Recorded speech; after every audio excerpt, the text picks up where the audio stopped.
আসসালামু আলাইকুম সবাইকে। কি অবস্থা সবার? আমি শাফাত হোসেন রামিম 2023-24 সেশনে বাংলাদেশ ইউনিভার্সিটি অফ প্রফেশনালস বা বিইউপিতে FASS ইউনিটে 226তম হয়েছিলাম এবং বর্তমানে ঢাকা বিশ্ববিদ্যালয়ের ফাইন্যান্স ডিপার্টমেন্টে অধ্যয়নরত আছি। আমি জানি যারা এই ভিডিও দেখছো তাদের মধ্যে অনেকেরই বিইউপিতে পড়ার স্বপ্ন, যেহেতু বিইউপির ক্যাম্পাস সুন্দর, সেশন জট নেই এবং পড়াশোনার মান অনেক ভালো। আবার অনেকেই আছো যাদের শুধু বিইউপিতে প্রস্তুতিমূলক পরীক্ষা দেওয়ার ইচ্ছা, যাতে করে ডিউ অ্যাডমিশন টেস্ট বা অন্য কোনো অ্যাডমিশন টেস্টের আগে অ্যাডমিশন টেস্টের যে পরিবেশটা বা যে ভাইবটা সেটা তুমি বুঝতে পারো। আবার এই ভিডিও যারা দেখছো তাদের মধ্যে হয়তো কেউ ফার্স্ট টাইমার কিংবা সেকেন্ড টাইমার। সো এই ভিডিওটি মূলত দু ধরনের স্টুডেন্টের জন্যই করা, যাতে করে বিইউপি নিয়ে বা বিইউপি FASS ইউনিট নিয়ে তোমাদের মধ্যে যে সকল মিথস, কোয়েশ্চেন্স বা ডাউটস আসে সেগুলো সলভ হয় এবং তুমি ফার্স্ট টাইমার হও কিংবা সেকেন্ড টাইমার, তোমার অ্যাডমিশন প্রস্তুতি কেমন হওয়া উচিত সেই গাইডলাইন বা এক্সপিরিয়েন্স শেয়ার করতেই মূলত এই ভিডিওটি করা। সো ভিডিওটি শুরু করা যায়।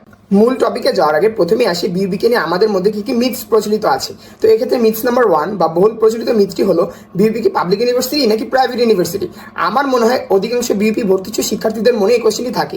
তো এই ক্ষেত্রে অ্যান্সার হচ্ছে বিইউপি হলো বাংলাদেশের 31তম পাবলিক ইউনিভার্সিটি, যেটি ঢাকা ক্যান্টনমেন্টে অবস্থিত এবং বাংলাদেশের সেনাবাহিনী দ্বারা পরিচালিত। তো আশা করব এই ভিডিও পরে তোমাদের এই কোয়েশ্চেনটি আর থাকবে না। মিথস নাম্বার 2 হচ্ছে বিইউপি থেকে শুধু আর্মি পার্সোনাল সন্তানরাই পড়তে পারে, বাইরের স্টুডেন্ট কি পড়তে পারে না। এক্ষেত্রে অ্যান্সার হচ্ছে ইয়েস, অবশ্যই পড়তে পারে। সামরিক কোটা থাকলেও অন্যান্য সকল পাবলিক ইউনিভার্সিটির মতো বিইউপিতে অ্যাডমিশন পরীক্ষাতে টিকতে হয়। তাই যারা বিইউপি ভর্তিচ্ছু শিক্ষার্থী আছো তারা নির্দ্বিধায় অ্যাডমিশন প্রিপারেশন নিতে পারো। এবং মিথস নাম্বার 3 বা লাস্ট মিথটি হচ্ছে বিইউপি অ্যাডমিশন কস্টিং নিয়ে। অন্যান্য সকল পাবলিক ইউনিভার্সিটির তুলনায় বিইউপির ফি সামান্য বেশি হলেও তুলনামূলকভাবে বিইউপির কস্টিং বা ফি অন্যান্য সকল প্রাইভেট ইউনিভার্সিটিগুলোর তুলনায় অনেকাংশে কম। তো আশা করব বিইউপি নিয়ে তোমাদের মধ্যে যে সকল বহুল প্রচলিত মিথস আছে সেগুলোর অ্যান্সার তোমরা পেয়ে গেছো। এবার আসা যাক মূল টপিকে, অর্থাৎ বিইউপি FASS ইউনিটের অ্যাডমিশন প্রিপারেশনে। বিইউপি FASS এর ফুল ফর্ম হলো faculty of arts and social science এবং এটি মূলত মানবিক বা আর্টসের ইউনিট। এখানে পরীক্ষা হয় 3টি সাবজেক্টে এবং সাবজেক্টগুলো হলো বাংলা, ইংলিশ এবং জিকে। এখানে টোটাল 6টি ডিপার্টমেন্ট আছে এবং ডিপার্টমেন্টগুলো হলো economics, English, sociology, public administration, development studies এবং লাস্ট ডিপার্টমেন্টটি হলো disaster and human security management. এবং তুমি চান্স পাওয়ার পরে এই ডিপার্টমেন্টগুলোর মধ্যে তোমার কাঙ্ক্ষিত ডিপার্টমেন্টে পড়ার সুযোগ পাবে। কিন্তু কথা হচ্ছে এখানে সিট মাত্র 350টি, যেখানে সায়েন্স, কমার্স, আর্টস, ছেলে মেয়ে সবাই পরীক্ষা দিতে পারবে। সো বুঝতেই পারছো এখানে কম্পিটিশন কোন লেভেলের হয়ে থাকে। সো এত বড় কম্পিটিশন কিভাবে উইন করবা বা কিভাবে উইন করা যায় সেই গাইডলাইন বা এক্সপিরিয়েন্স আমি শেয়ার করব, যাতে করে ফার্স্ট টাইমারও তো বটেই, সেকেন্ড টাইমারও উপকৃত হয়। সো এখন আমি আমার বিইউপি FASS ইউনিটের অ্যাডমিশন এক্সপিরিয়েন্স শেয়ার করব। আমি মূলত ডিউ বিইউটির অ্যাসপিরেন্ট ছিলাম, যার জন্য আমার বাংলা, ইংলিশ এবং জিকে পড়া লাগতো। তো এভাবে যেতে যেতে 1 মাস আগে আমি ঠিক করলাম যে আমি বিইউপিতে প্রস্তুতিমূলক পরীক্ষা দিয়ে দেখবো। তাই আমি অ্যাপ্লাই করলাম FASS ইউনিটে। কিন্তু আমি FASS ইউনিটের জন্য প্রিপারেশন নিয়েছিলাম মাত্র 15 দিন। শুনতে অবিশ্বাস্য হলো, সত্য ছিল, কারণ আমার জানা ছিল যে বাংলা, ইংলিশ এবং জিকে আমার পড়া আছে। তাই আমার যেটা করা লাগতো সেটা হচ্ছে কোয়েশ্চেন ব্যাংক অ্যানালাইসিস করা এবং জিকেটাকে লাস্ট 15 দিন ইংলিশে প্র্যাকটিস করা। এটি মূলত বিইউপি FASS বা FSSS ইউনিটের সবচেয়ে বড় অবস্ট্রাকল। যেহেতু জিকেটা এখানে বাংলাতে হয় না, ইংলিশে হয়, তাই অনেক স্টুডেন্টদেরই এই কোয়েশ্চেন বুঝতে বা অ্যান্সার করতে কিছুটা কষ্ট হয়। তো কিন্তু গুড নিউজ হচ্ছে এখানে এমন কোনো জিকে দিয়ে দিবে না বা দেয় না যেটার ইংলিশ ট্রান্সলেশন তুমি করতে পারবে না। আমার ক্ষেত্রে যদিও জিকে কিছুটা আনকমন এসেছিল, কিন্তু প্রিভিয়াস ইয়ার কোয়েশ্চেন অ্যানালিসিস করায় এবং জিকেটা ইংলিশে কীভাবে কোয়েশ্চেন এসেছে সেটা বুঝতে পারে আমার পরীক্ষা আলহামদুলিল্লাহ ভালো হয়। এবং এখানে একটা পয়েন্ট অ্যাড করতে চাই, সেটা হচ্ছে বিইউপিতে ভালো করতে হলে সব কোয়েশ্চেন অ্যান্সার করা লাগবে না, কারণ কিছু কোয়েশ্চেন্স থাকে যেগুলো তোমাকে কনফিউজ করার জন্য দেওয়া হবে এবং এই কোয়েশ্চেনগুলো যদি তুমি অ্যান্সার করো এবং মাইনাস মার্কিং হয় তাহলে তোমার মেরিট পিছিয়ে যাওয়ার অনেকটা চান্স থাকে। তো আমিও কিছু কোয়েশ্চেন স্কিপ করেছিলাম এবং পরীক্ষা আলহামদুলিল্লাহ অনেক ভালো দিয়েছিলাম। বিইউপির রেজাল্ট যেহেতু 3-4 দিনের মধ্যেই দিয়ে দেয়, তো যখন আমার রেজাল্ট আমি পাই আমি খুব খুশি হই যে না, আমি বিইউপিতে চান্স পেয়েছি এবং এই কনফিডেন্সটা আমার ঢাকা ইউনিভার্সিটিতে অ্যাডমিশনের ক্ষেত্রে অনেকটা হেল্প করেছিল। সো যারা ভাবছো বা যারা ঢাকা ইউনিভার্সিটি বিইউনিটের প্রিপারেশন নিচ্ছ এবং চিন্তা করছো বিইউপিতে একটি প্রস্তুতিমূলক পরীক্ষা দেবো বা বিইউপি FASS ইউনিট বা FSSS ইউনিটে পরীক্ষা দিয়ে দেখবো, তাদের জন্য আমার অ্যাডমিশন এক্সপিরিয়েন্স বা জার্নিটা হেল্পফুল হতে পারে। এবার আমি কথা বলবো সাবজেক্ট ওয়াইজ প্রিপারেশন নিয়ে এবং ফার্স্ট টাইমার এবং সেকেন্ড টাইমারদের গাইডলাইন নিয়ে। সাবজেক্ট ওয়াইজ প্রিপারেশনে প্রথমে বাংলা নিয়ে কথা বলা যাক। বাংলার জন্য বরাদ্দ থাকে 20 মার্ক, যেখানে বাংলা ফার্স্ট পেপার থেকে আসে 8টা থেকে 9টা কোয়েশ্চেন, বাংলা সেকেন্ড পেপার থেকে আসে 6টা থেকে 7টা কোয়েশ্চেন এবং বাংলা মুখস্থ পাঠ থেকে আসে 2টা থেকে 3টা কোয়েশ্চেন। বাংলা ফার্স্ট পেপারের জন্য মেইন বুক পড়লেই এনাফ, বিশেষ করে পাঠ পরিচিতি এবং কবি পরিচিতি এই অংশটা অধিক গুরুত্ব সহকারে দেখা উচিত। বাংলা সেকেন্ড পেপারের জন্য বাংলা সাহিত্যের ইতিহাস এবং বাংলা ভাষার ক্রমবিকাশ এই অংশটাও গুরুত্বপূর্ণ এবং এখান থেকে প্রায় সময় কোয়েশ্চেন এসে থাকে, তাই এই অংশটা অধিক গুরুত্ব সহকারে দেখা উচিত। এছাড়াও ধ্বনি, বর্ণ, সন্ধি, নতবিধান, শতবিধান, ধাতু, উপসর্গ, সমাস, কারক বিভক্তি, প্রত্যয়, ব্যাকরণিক শব্দশ্রেণী, শব্দের শ্রেণী বিভাগ এই টপিকগুলো অধিক গুরুত্ব সহকারে দেখা উচিত, কারণ বিভিন্ন বাংলা এক্সামগুলোতে এই টপিক থেকে ঘুরে ফিরে কোয়েশ্চেন আসে। আর মুখস্থ পাঠের জন্য বাগধারা, সমার্থক শব্দ, বিপরীত শব্দ, বাক্য সংক্ষেপণ এই অংশগুলো বেশি করে দেখে যাওয়া ভালো।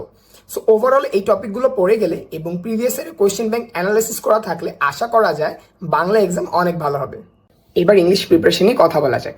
ইংলিশ ফার্স্ট পেপারের জন্য ইংলিশ ফর টুডে পড়লে এনাফ এবং সেকেন্ড পেপারের জন্য কিছু বিশেষ টপিক যেমন parts of speech, noun, pronoun, adjective, adverb, verb, subject verb agreement, number, gender, tense, phrase, clause, degrees, voice, conditionals এই ইম্পর্টেন্ট টপিকগুলো বারবার করে পড়ে যাওয়া উচিত, কারণ আমরা ইংলিশ গ্রামার বলতে মূলত এই টপিকগুলোকেই বুঝে থাকি।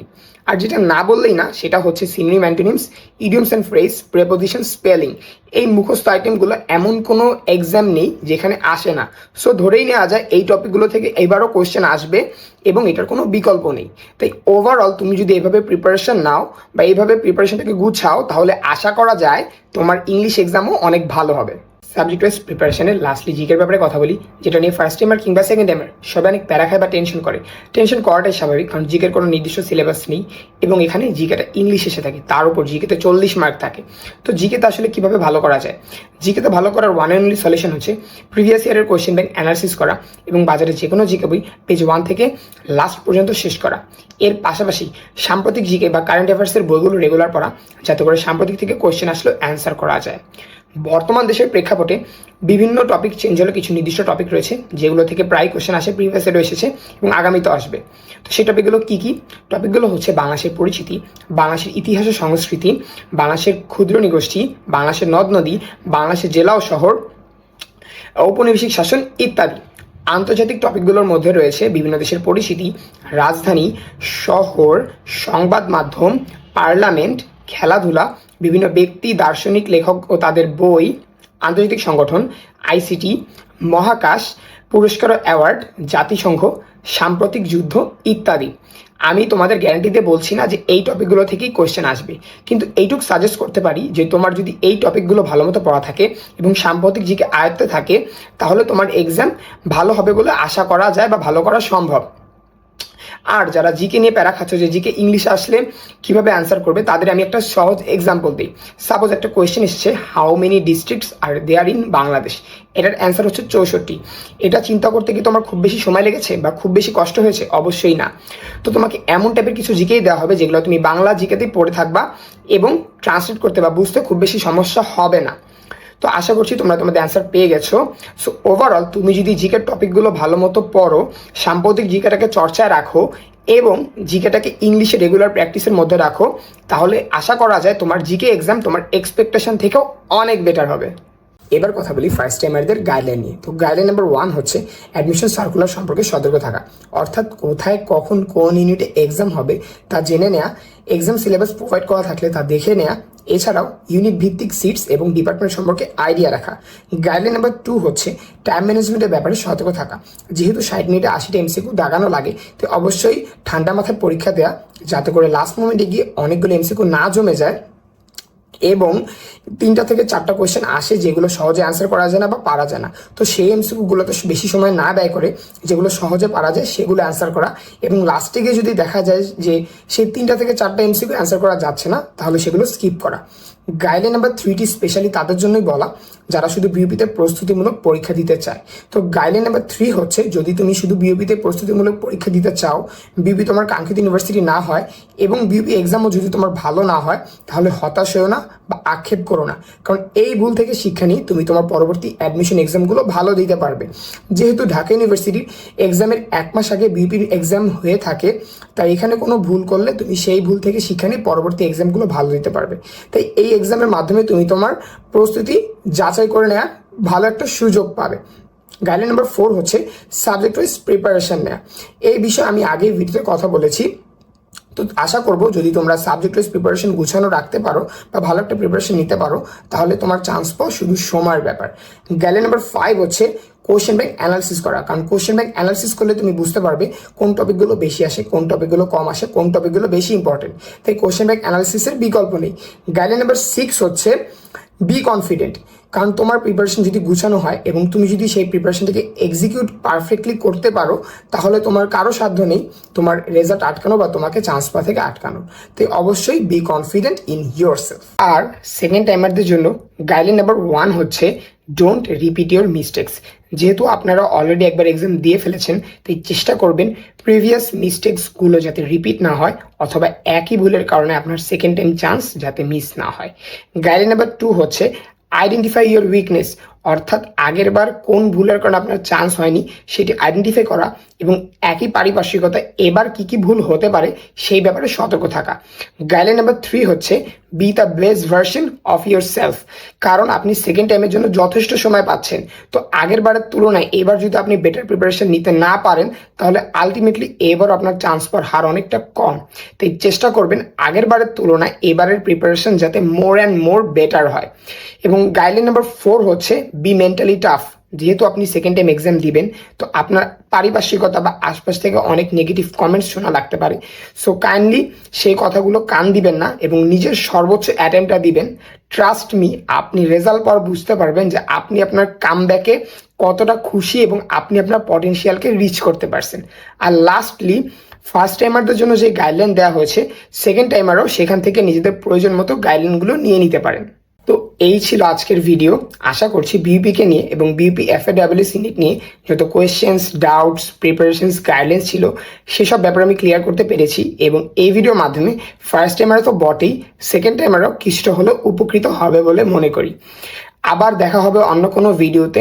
বাট এই ভিডিও রিলেটেড যদি কোনো কোয়েশ্চেন থাকে, feel free to ask me. Till then সবাই ভালো থাকবেন, সুস্থ থাকবেন। আল্লাহ হাফেজ, আসসালামু আলাইকুম, বাই।